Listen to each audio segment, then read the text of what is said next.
nandito po tayo sa Myriad Construction Incorporated or MCI kung saan may interview po natin isa sa mga nag-manage ng itong corporation na si Enrico Abarra. So, ako nga po pala si Enrico Abarra at kabilang po ako sa aming corporation na Myriad Construction Incorporated or MCI. So, isa rin po ako sa nag-ooperate at nag-manage sa naming construction.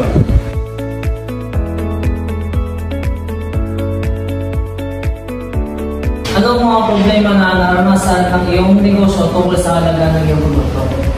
So, ang mga risk po namin dyan is tagulan.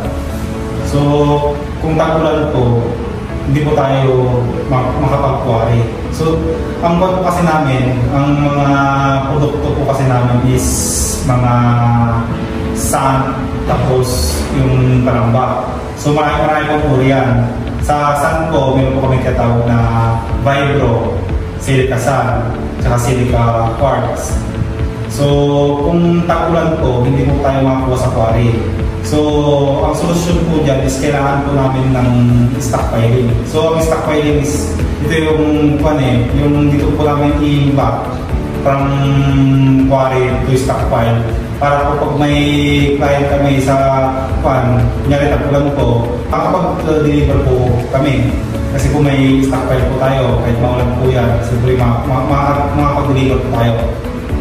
Maaari mo bang ipaliwanag ang mga particular na akbangin na ginagawa ng iyong negosyo upang mabawasan ang mga gastos habang nag-atid ng halaga sa mga customer?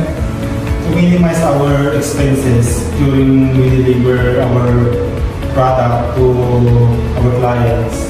Siyempre po, din po natin na may sarili po tayong heavy equipment, gaya ng backhoe, payloader, saka dump truck. Kung may sarili po tayong ganon, siyempre po, hindi po tayo magbabayad ng renta kung ito yung inuupahan natin. So, mas makapag-gain po tayo ng malaking profit. Ano ang mga pagpuna o opinion na iyong nararanasan tungkol sa gastos ng inyong produkto? So, naman po, positive naman po kami sa aming mga clients. Nakapag-deliver naman po kami ng dekalidad na produkto. So, tuloy-tuloy naman po ang kanilang pag-order sa amin. Anong mga natatanging tampok o katangian ang iaalok ng iyong negosyo upang makilala ang sarili nito mula sa mga kompetensya? Paano matitiyak na ang mga punktong ito ng pagkakaiba ay tumutugma sa iyong mga target na customer? Siyempre po, we need to invest connection. Siyempre po, hindi lang po sa may mga clients, kundi po sa may pag-partnership po kami sa gobyerno, kagaya po sa DNR kasi sila po yung may hawak ng mga nagpupuhanan namin ng mga produkto namin, kagaya ng yung hangin tsaka lupa, hawak po nila yan. Siyempre po, the more you invest, sabi nga nila, the more you earn. So, huwag po natin tipirin kung mag-invest po tayo sa ating negosyo kasi po, ibabalik din na po sa atin yung invest natin times 2 pa, times 3, ganyan pa. Magandang makikisama, yun po ang mahalaga. Magandang makikisama. Saka, siyempre, kailangan din po natin na maging wise. Anong mga diskarte na iyong binabalangkas upang may kahit ang iyong customer na tumangkilik sa iyong produkto o serbisyo? So, siyempre po, ang mga diskarte po namin ginagawa, magbigay ng good relationship sa aming mga clients para mabigyan namin sila ng value nang sa gayon po, mas lalo po silang mag-order po sa amin.